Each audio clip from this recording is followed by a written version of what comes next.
छत्रपती संभाजीनगर या ठिकाणी वादळी वारा आणि अवकाळी पावसामुळे शेतकऱ्यांचं मोठ्या प्रमाणात नुकसान झालंय।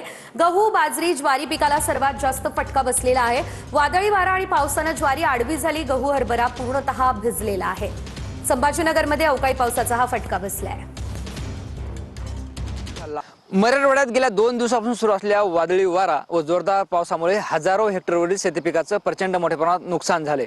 आता मी छत्रपती संभाजीनगर जिल्ह्यातील लासूर परिसरात आहे। आपण या ठिकाणी बघतोय काल रात्री झालेल्या वादळी वारा व अवकाळी पावसामुळे हा संपूर्ण गहू जो आहे तो भुईसपाट झाल्याचं चित्र आपल्याला पाहायला मिळतं। सगळ्या ओंब्या भरल्या होत्या आणि पुढील काही दिवसात हा गहू कहाणीला आला असता, यातूनच जे आहे ते शेतकऱ्याचा संसाराचा गाडा चालला असता। मात्र असं असलं तरी गारपीट, वादळी वारा व अवकाळी पाऊस यामुळे जे आहे ते आता शेतकऱ्यांना या नव्या संकटाला सामोरं जावं लागत आहे। त्यामुळे मायबाप सरकारनं शेतकऱ्याला मदत करावी अशी मागणी आता शेतकरी वर्गातून पुढे होताना आपल्याला पाहायला मिळते। Camera person Amit Adesar, Dnyaneshwar Londhe, TV9 Marathi, Lasur, Chhatrapati Sambhaji.